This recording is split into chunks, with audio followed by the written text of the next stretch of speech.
Deep in the heart of the Amazon lies a world unlike any other, where nature hides ancient mysteries, lost civilizations, and eerie secrets buried beneath the jungle floor. What's the truth behind the Amazon's darkness? Let's uncover it. The Amazon is often called the lungs of the world. It's a place of immense scale, and honestly, just breathtaking beauty. The jungle stretches across 9 countries in South America, forming this vast, unbroken sea of green. Sunlight, really struggles to pierce the dense canopy, dappling the forest floor in all these shifting patterns of light and shadow. Rivers the size of inland seas wind through this wilderness, their waters dark with sediment and secrets. The air, it's thick with the scent of damp earth and blooming flowers, and it's alive with the constant hum of insects, the calls of unseen birds, and the rustle of hidden creatures moving through the undergrowth. It is a world teeming with life, much of it still unknown to science. For centuries, this immense jungle has captivated the human imagination. It represents one of the last great frontiers on our planet. It's a place where you can still believe in the possibility of discovery, of finding something completely new and untouched by the modern world. The sheer size of it is, honestly, difficult to comprehend. It feels ancient and primordial, a landscape that has existed outside of human time. This sense of mystery has drawn people to its depths for generations. They come seeking knowledge, adventure, or wealth, pulled by the promise of what might lie hidden beneath the endless canopy of trees. The jungle guards its secrets well, often swallowing those who dare to enter. But this vision of a pristine, untouched wilderness is only part of the story. It's a beautiful and compelling myth, but it obscures a much darker history. Beneath the canopy, hidden in the shadows of the great trees, are stories not of natural wonder, but of human cruelty. The history of the Amazon is not just a story of exploration and discovery. It is also a story of conquest, exploitation, and immense suffering. The same mystery that lured scientists and adventurers also attracted men driven by greed. They saw the jungle not as a world to be understood, but as a treasure chest to be plundered, no matter the human cost. This darker history is etched into the very soil of the Amazon. It's a history of violence and disease, of cultures destroyed, and peoples enslaved. The story of the modern Amazon cannot be understood without confronting this brutal past. The jungle is not an empty wilderness. It has been home to complex societies for thousands of years. The arrival of outsiders set in motion a chain of events that would devastate these indigenous populations and forever alter the landscape. To truly understand the Amazon today, we must peel back the verdant veil and look into the darkness that lies beneath. We must listen to the silent stories of the past. The first outsiders to venture deep into the Amazon were not scientists or naturalists. They were conquistadors, hardened soldiers of the Spanish Empire. They arrived in the 16th century, fresh from the conquest of the Inca and the Aztec. Their minds were filled with feverish dreams of gold. Legends circulated among them of a lost city of immense wealth, a place where a king covered himself in gold dust. They called this mythical kingdom El Dorado, the Gilded One. This single, powerful idea would drive men to their deaths and lead to the first major intrusions into the heart of the Amazon basin, a place previously unknown to Europeans. These early expeditions were brutal and desperate affairs. Men like Francisco de Orellana and Gonzalo Pizarro led heavily armed columns of soldiers and native porters into the suffocating jungle. They were completely unprepared for the reality of the Amazon. They faced starvation, disease, and constant attacks from indigenous tribes defending their homes. The jungle itself was a relentless enemy. The explorers hacked their way through impenetrable vegetation, waded through swamps teeming with caimans and piranhas, and endured swarms of biting insects. Their shining armor rusted in the humidity, and their supplies quickly dwindled under the oppressive heat. Despite the immense hardships, the lure of El Dorado was just too strong to resist.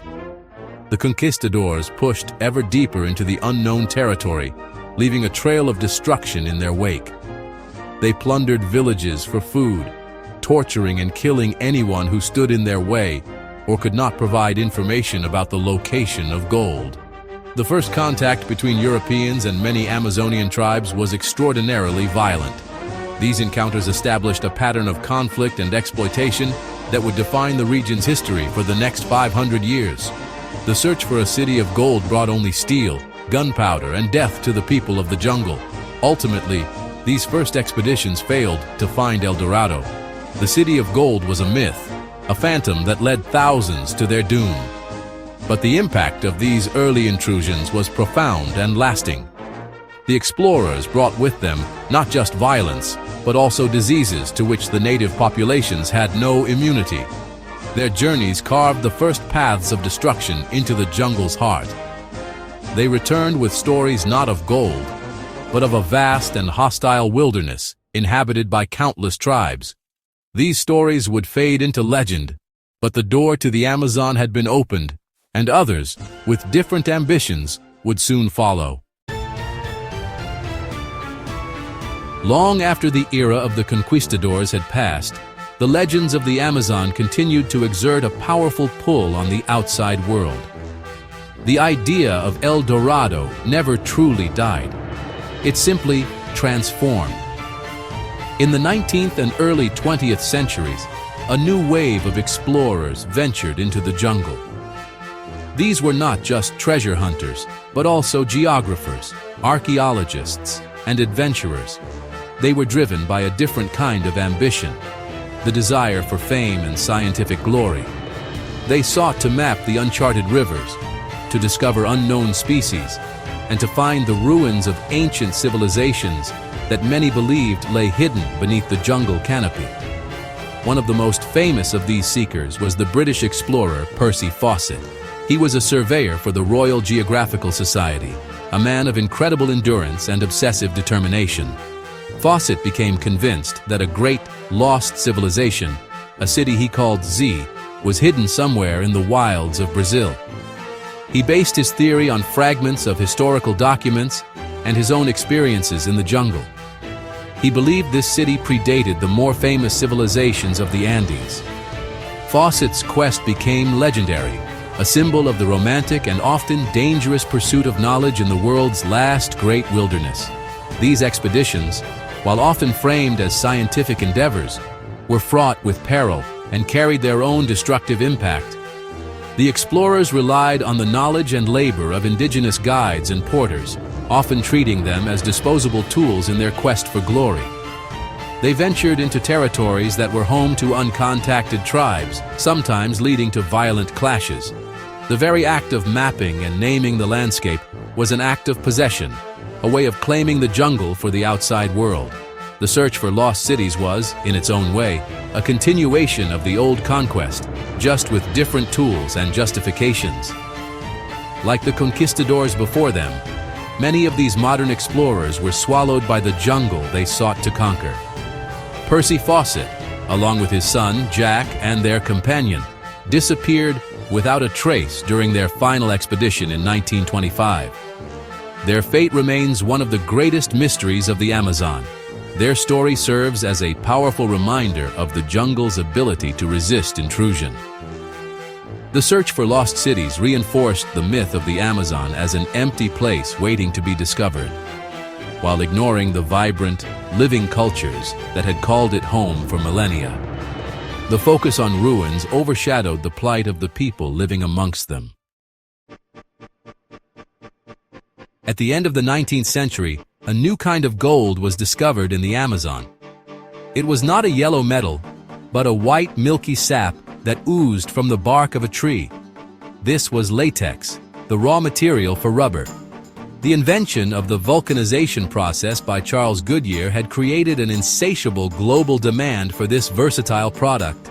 It was needed for everything from bicycle tires and industrial belts to waterproof clothing. The Amazon rainforest was the only place on Earth where the rubber tree, Hevea brasiliensis, grew wild. Suddenly, the remote jungle became the center of a global economic boom, and a new, terrible chapter in its history began. This period, from roughly 1879 to 1912, is known as the rubber boom. It transformed the Amazon. Grand cities like Manaus and Iquitos sprung up in the middle of the jungle, financed by the immense profits from rubber. Manaus, in Brazil, became one of the wealthiest cities in the world. It boasted a spectacular opera house, built with materials imported from Europe. The rubber barons, the men who controlled the trade, lived in obscene luxury. They lit cigars with $100 bills and sent their laundry to Paris to be cleaned. Their wealth was built on the exploitation of the jungle and its people, a system of extraction that was shockingly brutal. The boom had a devastating effect on the land. To extract the latex, collectors had to venture deep into the forest, cutting paths to individual, scattered rubber trees. This was a slow and inefficient process. As demand grew, the pressure to produce more rubber intensified. The forest was seen as nothing more than a factory for latex. There was no thought given to sustainability or the long-term health of the ecosystem.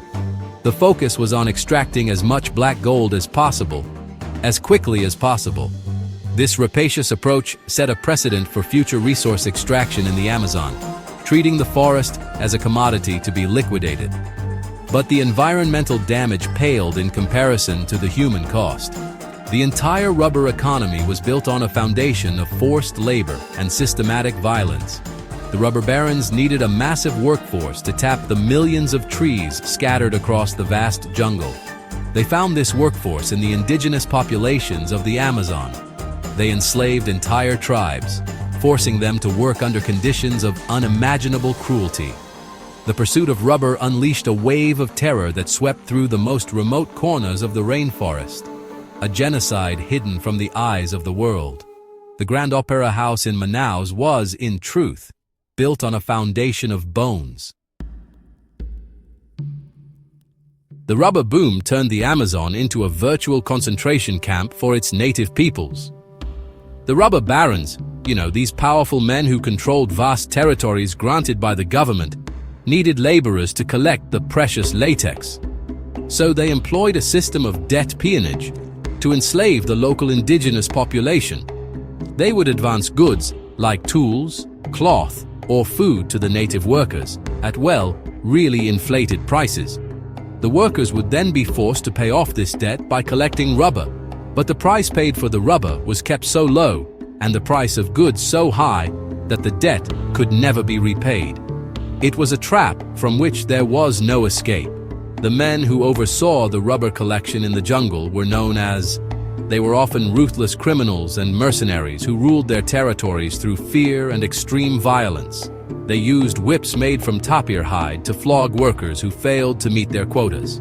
They subjected people to horrific forms of torture, including starvation, mutilation, and crucifixion. Entire families were forced to work, including, sadly, women and children. If a man failed to bring in enough rubber, his wife or children might be tortured or killed in front of him as a warning to others. The goal was to terrorize the workforce into complete submission. One of the most infamous examples of this brutality occurred in the Putumayo region on the border of Colombia and Peru. Here, the Peruvian Amazon Company, run by the notorious Baron Julio César Arana, was responsible for the systematic torture and murder of tens of thousands of indigenous people. An American engineer named Walter Hardenberg witnessed these atrocities, and his reports, along with those of the British consul Roger Casement, exposed the Putumayo genocide to the world. They documented how workers were shot for sport, burned alive, and how children's brains were dashed out against trees. It was, really, a Holocaust in the jungle, hidden from public view for years. This system of terror was not an isolated incident. It was the standard operating procedure throughout the Amazon basin during the rubber boom. The thirst for rubber in the factories of Europe and North America was directly responsible for the enslavement and extermination of countless indigenous communities. The rubber barons were celebrated as pioneers and captains of industry, while the people whose lives they destroyed were seen as savages and obstacles to progress. The violence of this era left deep scars on the collective memory of the Amazon's surviving indigenous peoples, a trauma that has been passed down through generations. While violence and forced labor took a horrific toll on the indigenous peoples of the Amazon, an even more deadly enemy arrived with the outsiders. This enemy was invisible, carried in the breath and on the skin of the explorers, missionaries, and rubber tappers. It was disease. For thousands of years, the peoples of the Amazon had lived in relative isolation from the rest of the world. Their immune systems had never encountered common old-world illnesses like smallpox, measles, influenza, or even the common cold. When these diseases were introduced, they swept through native communities with the speed and ferocity of a forest fire. The impact was catastrophic. A simple flu, which might make a European sick for a week, could wipe out an entire village in the Amazon. The indigenous populations had no natural immunity and no traditional medicines to combat these new pathogens. Epidemics raged through the jungle, often far ahead of the physical arrival of the outsiders themselves. A single infected person could unknowingly spread a disease along the river networks, leading to the deaths of thousands of people who had never even seen a white man. The population of the Amazon basin, once estimated in the millions, collapsed in a matter of decades. The rubber boom greatly accelerated this process of demographic collapse. The forced movement of large numbers of indigenous people, concentrating them in unhealthy work camps, created perfect conditions for the spread of epidemics. Malnutrition and the physical exhaustion of forced labor weakened their bodies, making them even more susceptible to illness. The Caucheros saw disease not as a tragedy, but as a tool. In some documented cases, they deliberately spread diseases by leaving infected blankets or clothing in villages they wanted to clear. The invisible enemy became a biological weapon. The scale of this depopulation is difficult to grasp. Some historians estimate that up to 90% of the Amazon's indigenous population died as a result of violence and, above all, disease, following the arrival of Europeans. Whole societies, with their unique languages, beliefs, and knowledge of the forest, vanished from the earth. This massive loss of life is the single most important event in the modern history of the Amazon. It created the illusion of an empty wilderness, a land ripe for colonization and exploitation. But the jungle was not empty. It had been emptied. The devastation wrought by violence and disease was not limited to the loss of lives. It was also a war on culture. For every person who died, a universe of knowledge died with them. The indigenous societies of the Amazon were repositories of ancient traditions, complex social structures, and an incredibly detailed understanding of the rainforest ecosystem. They possessed a sophisticated knowledge of medicinal plants, sustainable agriculture, and the intricate web of life in the jungle. This knowledge had been accumulated over countless generations and was passed down through stories, songs, and rituals. The demographic collapse threatened to erase it all. Following the explorers and rubber barons came the missionaries. They came with the stated goal of saving souls, but in practice, they often accelerated the destruction of indigenous cultures. They viewed native beliefs and practices as savage and satanic. They forced people to abandon their languages in favor of Spanish or Portuguese. They forbade traditional ceremonies, destroyed sacred objects, and replaced complex cosmologies with a foreign religion. Children were often taken from their families and placed in mission schools where they were taught to be ashamed of their heritage. The goal was assimilation, to erase the indigenous identity and replace it with a Western one. The loss of language was particularly devastating. Language is the vessel of culture. It contains a society's history, its worldview, and its unique way of understanding the world. When a language dies, a whole way of seeing and being in the world disappears with it. As elders died from disease without passing on their knowledge, and as children were forced to speak colonial languages, hundreds of indigenous languages across the Amazon basin fell silent. Today, many more are on the brink of extinction, spoken only by a handful of elderly individuals. This represents an incalculable loss for all of humanity. This process of cultural annihilation was a deliberate strategy of colonization. It was easier to control and exploit a people who had been stripped of their identity and their connection to their land. By destroying their culture, the outsiders sought to break their spirit and their will to resist. Many indigenous people fought to preserve their traditions in secret, to keep their stories and ceremonies alive in the face of immense pressure. But the cumulative effect of a century of disease, violence, and forced assimilation was the fragmentation and, in many cases, the complete disappearance of entire cultural worlds. The dark history of the Amazon is not just a story of human suffering. It is also written upon the land itself. The cycles of boom and bust, from rubber to timber to gold mining, have left deep and lasting scars on the rainforest ecosystem. The rubber boom, while less destructive than modern deforestation, was the first large-scale commercial exploitation of the forest.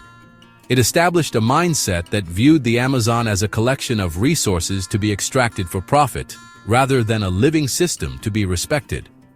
This mentality has persisted and intensified over time, with devastating consequences for the environment. After the rubber boom collapsed, when British agents successfully smuggled rubber tree seeds out of Brazil and established plantations in Asia, new waves of exploitation began. In the latter half of the 20th century, large-scale cattle ranching and agriculture became the primary drivers of deforestation. Huge swathes of forest were cleared to create pasture for cows, often financed by government subsidies. The construction of massive highways, like the Trans-Amazonian Highway, cut deep into the heart of the jungle. These roads opened up previously inaccessible areas to loggers, miners, and settlers, accelerating the pace of destruction exponentially. Illegal gold mining has also poisoned the land and the rivers. Miners use high-pressure hoses to blast away riverbanks and use toxic mercury to separate the gold from the sediment. This mercury then washes into the water system, contaminating the entire food chain. It poisons the fish that are a staple food for both indigenous communities and local riverine populations. The mining operations leave behind a desolate, lunar landscape of craters and polluted ponds where vibrant forest once stood. This form of extraction is a direct descendant of the conquistadors' search for El Dorado, now carried out with industrial machinery. These ecological wounds are not just historical artifacts, they are active and growing. The deforestation, the pollution, and the loss of biodiversity are happening now, on an unprecedented scale. The fires that rage across the Amazon each dry season are often deliberately set to clear land for commercial interests. This destruction is directly linked to the historical patterns of exploitation. The view of the Amazon as a frontier to be conquered and a storehouse of commodities to be plundered, a view established centuries ago, continues to drive the destruction of the world's greatest rainforest. The land carries the memory of this long and brutal history. The Amazon of today cannot be understood without looking back at the long shadow cast by its dark history. The forces that were set in motion centuries ago continue to shape the realities of the region. The legacy of exploitation, violence, and cultural destruction is not a closed chapter of the past. It is an ongoing crisis.